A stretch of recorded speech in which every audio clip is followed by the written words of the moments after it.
weeks since she had been inside was her brother, Peter, but he couldn't make it today. He had a bit of business to attend to, apparently. Adele had her own ideas on what that business might be.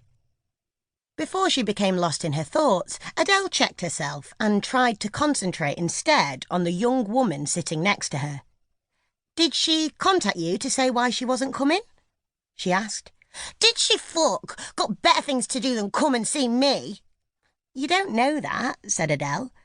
"There could be all kinds of reasons why she couldn't make it. Try not to upset yourself till you find out why." But even as Adele tried to console her, it sounded phony, false platitudes that she felt obliged to utter even though she didn't believe them.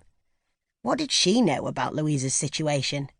The most likely reason Louise's mother hadn't visited was because, like the parents of many of the women in here, she just didn't care.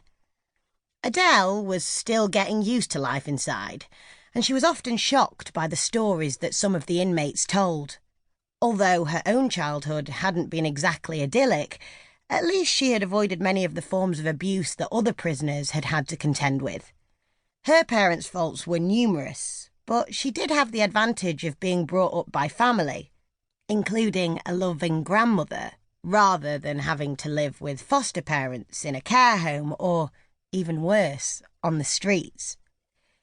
It was obvious her words hadn't brought any comfort to Louise, who continued to weep as she buried her face further into Adele's chest, saturating her top.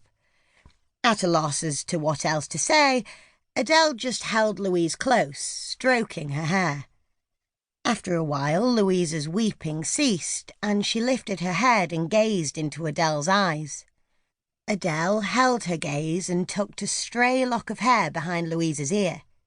It was an attempt at reassurance, but she realised too late that the young woman had misread her intentions. Louise raised her head further, her lips hungrily seeking those of her comforter. Adele drew back, but Louise's lips were already on hers. Before Adele could pull away, she heard someone yelling her surname. "What the fuck do you think you're playing at, Robinson?" the woman at the door demanded. It was Denise, Louise's girlfriend. Adele didn't have an opportunity to explain before she heard Denise advancing towards her. Adele quickly prized herself from Louise and raised her bent right arm. With no time to turn round, she judged Denise's position from the sound of her footsteps. Then she drew her arm back swiftly and jabbed her elbow hard into the soft flesh of Denise's abdomen. Adele didn't give the other woman a chance to retaliate. She rose from the bed and stood to face Denise, who was stooped low, her hands gripping her stomach and her breath coming in short gasps. Before Denise could recover, Adele followed up with an uppercut to the face, which knocked Denise off balance and she crashed to the ground with her nose pumping blood. Then Adele adopted a defensive kickboxing stance, left leg in front of the right and hands forming fists in front of her face, with her elbows covering her ribs. As she waited for Denise to recover and charge at her, the adrenaline was racing around her body and priming her for action. "Stop! Stop!" shouted Louise, dashing up to Adele and grabbing ineffectually at her left arm. "It's not what you think," she called to Denise, who was now sprawled across the floor, still clutching her stomach. Adele stepped back, but maintained her defensive stance while she awaited Denise's reaction. She could feel her heart thumping, but she tried to focus on Denise. "What the fuck is it then?" gasped Denise. "Everyone knows I'm not gay, you silly cow," said Adele. "I was trying to comfort her, that's all." Then she rounded on Louise, saying, "But I won't fucking bother in future if that's all the thanks I get." She stormed out of the cell, leaving Louise to do the rest of the explaining to her girlfriend.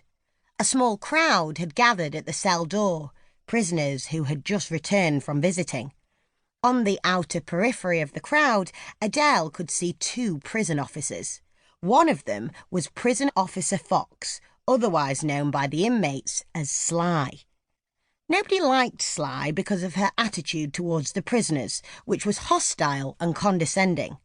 Sly was middle-aged, overweight, and had a matronly bearing. She had plain features, and her hair was short and brushed back.